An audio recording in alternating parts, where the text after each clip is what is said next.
All right. Let's do this again. This is the Company We Keep podcast. My name is Jason Pearl, and I am excited for you guys to be with us for another episode today.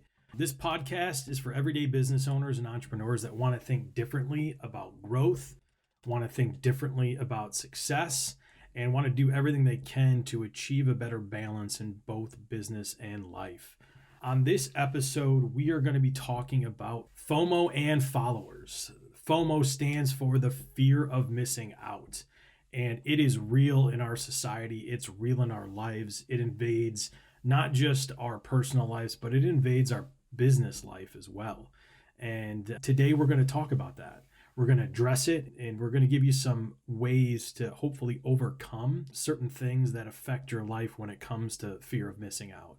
One of the things that also comes in with FOMO is the need or the want to start following as well. We live in a follow culture, right? Whether how many follows do you have on Instagram or how many people are following you on your social media handles and things of that nature. So fear of missing out and following is, I believe, very connected. And today we're going to address it. So why don't we get started?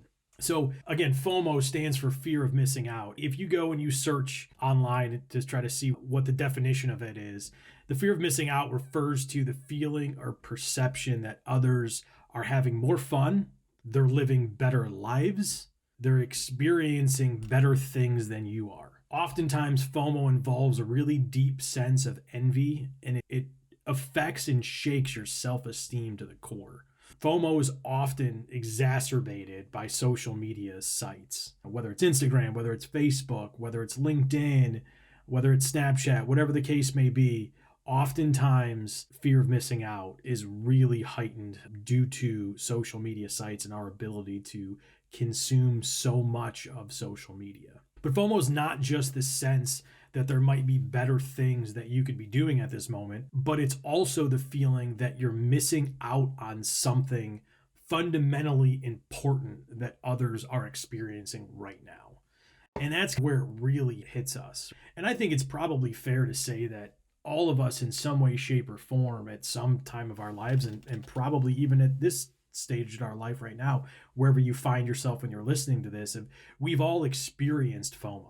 We've all experienced maybe scrolling through social media and seeing pictures of people at this beautiful beach and they seem to be having so much fun, and you're just struggling to get through your day, let alone don't even see an opportunity long term to have that same beach vacation that you crave, that you see your friend on social media has, or something along those lines. There's so much around this, and I think oftentimes we look at this as a personal issue. And I believe that it's definitely a personal issue, but it finds its way into your professional life as well.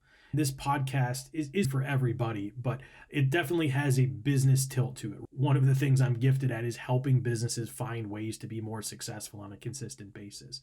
So this podcast is definitely for business owners. It's definitely for entrepreneurs, but it's really for anybody that's looking for success and balance in life. Last week, we talked about success being a choice. We talked about how important it is to define your own success. And you're going to hear that theme resonate throughout this podcast as well. When it comes to fear of missing out, we know that social media plays into this. We also know that a lot of where fear of missing out comes from is confidence. Not so much just confidence in who you are as an individual, but confidence in the decisions that you've made, confidence in what you're doing today, and maybe confidence in what your tomorrow looks like. We're hopefully on the tail end of a pandemic right now as I'm recording this episode, but we are in a pandemic. There is uncertainty in this world. There are a lot of things that are going on that maybe we don't have control of. There are things that maybe shake our confidence. And those are things that are not healthy, but there's certain things that we can't control. And certainly nobody thought that there was going to be a pandemic that was essentially going to shut our world down for 12 months, but confidence is definitely something that has been shaken. So you may find that over the past year, because of the pandemic, because of quarantine, that you find yourself maybe inside your house or inside your apartment or wherever you live more than maybe you have been in the previous years. You may find yourself maybe a little more addicted to your phone and social media outlets where you're consistently scrolling and constantly looking for entertainment. But a lot of this just comes down to the lack of confidence of the path that you're on as an individual. So the detractors that come into fear of missing out is obviously comparison and confidence, right? You may be thinking that you're not where you should be, or you're not on the exact right path, and you find yourself comparing where you're at with others that are in your circle. And this is a very dangerous thing to do. We talked last week about how important it is to choose your personal success, what success means for you as an individual. And if you have not done that, if you haven't maybe done the homework from last week's episode, as you're listening to this episode, I think you're going to feel and you're going to find that defining your success as an individual is going to be intertwined with everything that's happening in your life. I've talked about some of my core philosophies when it comes to getting growth out of people, and that's understanding what's going on in the head, what's going on in the heart, and what's going on in your house and home, the 3 H's, if you will. And when you understand what's going on in your head, what's going on in your heart, and what's going on in your household and what you have to be responsible for and manage, that should help you define your success. And once you do, that's going to help you maybe combat certain things that are going on when it comes to the fear of missing out. The fear of missing out certainly has many personal problems associated with it. But I have seen firsthand that it also affects what your professional life is. Speaking to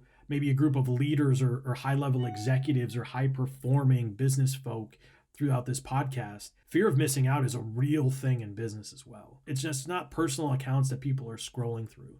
You spend any time on LinkedIn and you see what's going on LinkedIn. Those are business leaders. Those are executives. Those are people that are looking and scrolling through that every day, just like they're scrolling through Instagram. And this is something that with leaders and executives and managers and directors, when you feel like you're missing out on something because maybe you see your competition doing it differently, or maybe you see that main competitor down the street trying something different, it makes you feel like you need to do something different as well. And what it does is it causes erratic decision making, sometimes erratic spending, and it takes you off of your core focus or your core goal. Most good businesses have a mission statement, they have goals, they have things that should be steadfast at. And oftentimes when you start to feel like you're not doing something right or you're missing out on something that your competition's doing, it creates a kind of a nervousness and an aggressiveness often in your decision making that often is not appropriate and could be very dangerous. Just think about life as a whole. Think about how we're marketed to as individuals. If you ever watch TV at night or anything like that, you'll find that we as human beings are marketed to not miss out on an opportunity. And I'm not saying it's all bad, but you can relate to me. Think about this deal is only good for the next 2 hours. You look at an infomercial. But wait, there's more. If you order in the next 60 minutes, we're going to double your offer, and then we're going to throw in a bag of knives or something. We're marketed to not miss out on things. The get it before it's gone. Even in the online world or the online culture, it's I've got 3 slots left and I'm not going to open another maybe coaching slot, or I'm not going to offer this again for the next 18 months. So if you want to work with me, you have to do it now. From a marketing perspective, it's genius. It creates action. I've been a sales leader for the majority of my adult life. Creating action is something that is important, but we have to understand what truly is important for us, and does that line up with the action that we are being marketed to take? And if it's not lined up with what our vision is and what our culture is and what we really want and what we've defined as success and what we're going after, then you can't do things like that. This is not for me to take a shot at my marketing folks out there, because I love them. Being a sales leader my whole life, the marketing side of a business is so critically important. You can't succeed in sales without marketing, and you can't succeed in marketing without sales. You need to be able to do them together. But from a human perspective, the fear of missing out in the culture that it creates and the messaging that it creates in our minds could be really dangerous. So we have to be very careful of that. And I think a lot of it comes down to, if you've defined what's important to you, or if you're allowing others to define what's important to you. So for example, I'll give you a personal story. At the time of this episode taping, I'm 41 years old. And I know in my early 30s, early to mid 30s, FOMO was something that was really gripping who I was as an individual. I had a good job. I was pretty successful in my early 30s, which early 30s is still very young, by the way. And I was making good money and had a good job and all of those things. But I personally, at that moment in that time of my life, I defined success strictly around money. Money was what I looked at as the barometer of what was good and what wasn't. And I saw other people around me making more money. I saw people that maybe at one point in time were considered colleagues of mine that were in better financial situations. And I saw friends that were making significant amounts of more money than I was. And honestly speaking, it killed me inside. I hated it. I was happy for my friends that were doing well and being able to take care of their families or whatever the case may be. I was not happy with the fact that I couldn't provide the things that maybe I saw other people providing.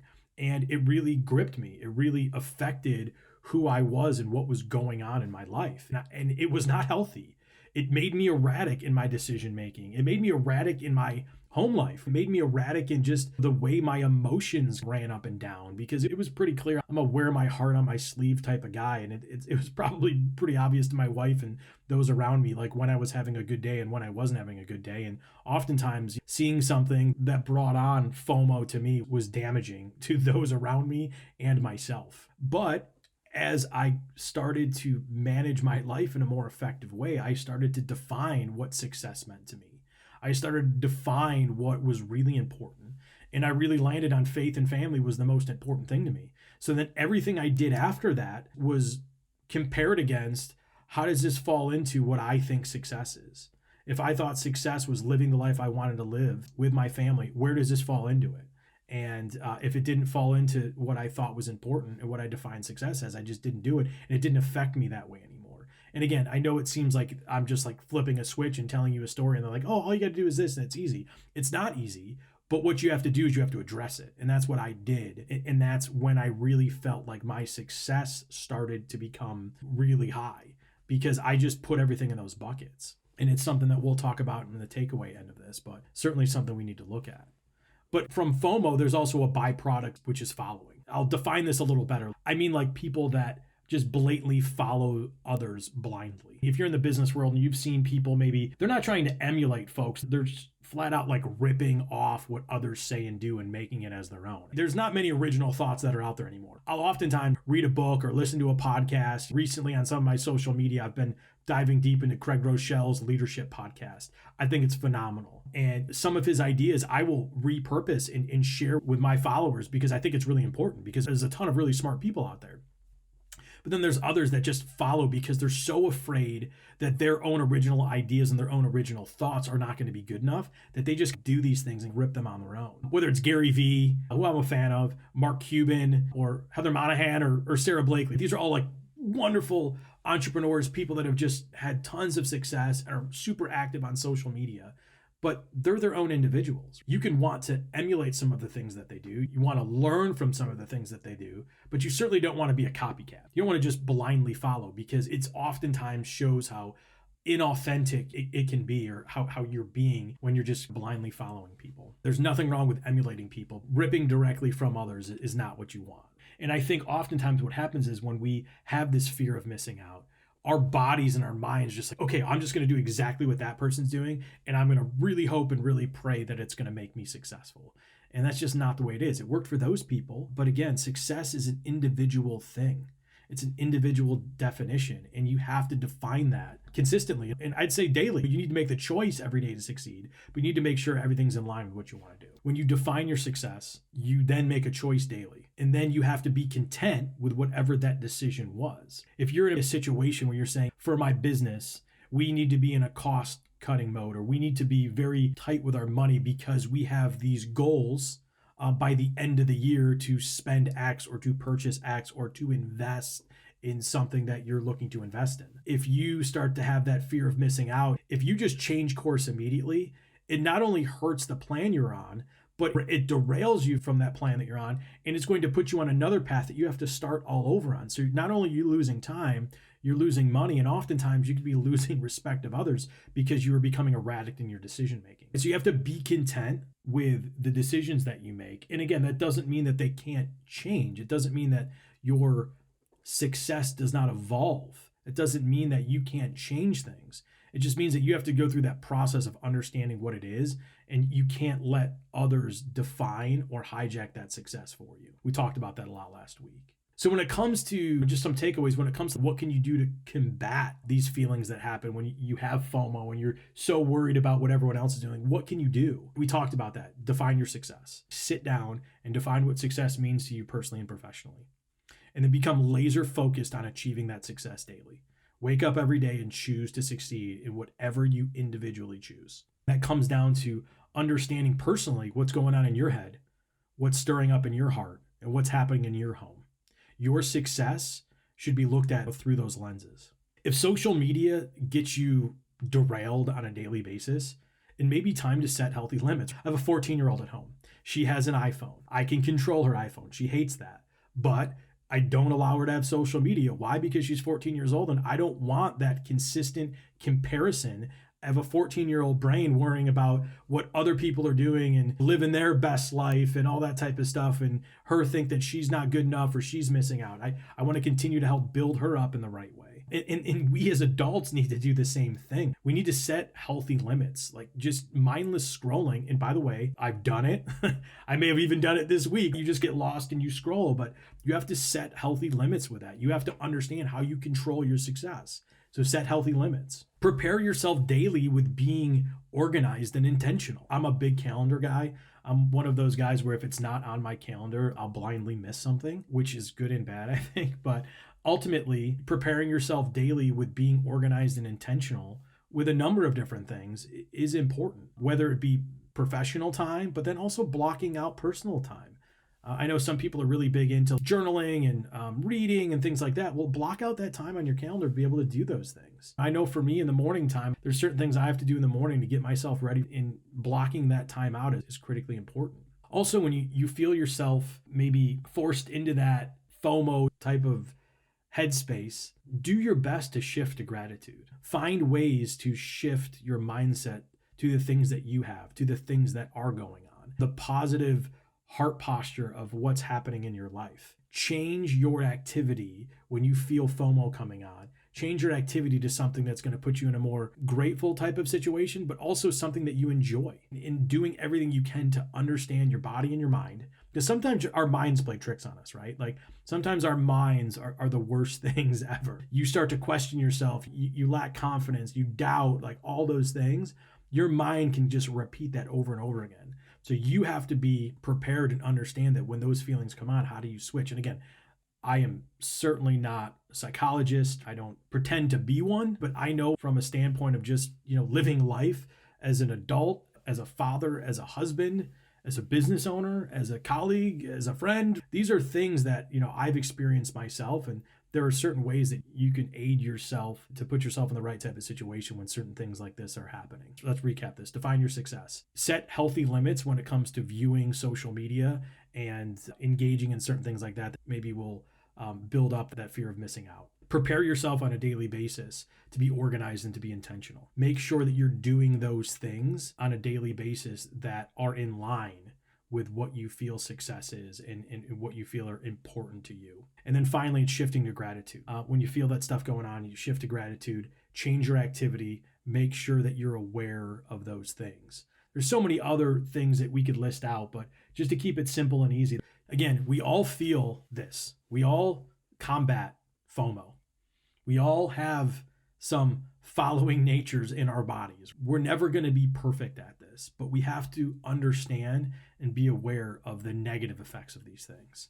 So as we put a bow on this episode, obviously I want to thank you guys for listening. Our whole goal here with the Company We Keep podcast is to just speak good stuff into your lives. We want to help you have better balance in both business and life.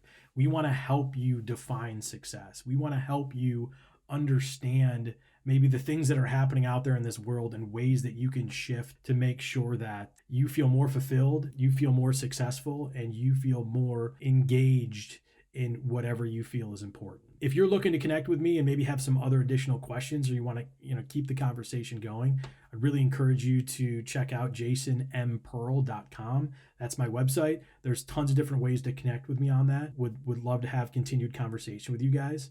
We're 4 episodes in. We've got some more stuff coming up next week. We're talking about success and talking about fear. Love if you could, in these last 4 episodes, the first 4 episodes of the Company We Keep podcast, if you've enjoyed it, if you feel like you're getting something from it, I'd really appreciate it if you just hit that subscribe button. That way you're never going to miss out on an episode on a weekly basis. You'll get a push notification on your phone or your device saying that there's a new episode that's out there. Would really appreciate that if you subscribed. I'm honored that you decided to spend some time with me. I know there's a lot of different podcast choices that are out there. You decided and chose mine. I appreciate that. This is the Company We Keep podcast. My name is Jason Pearl. And until next time, I'm out. Peace.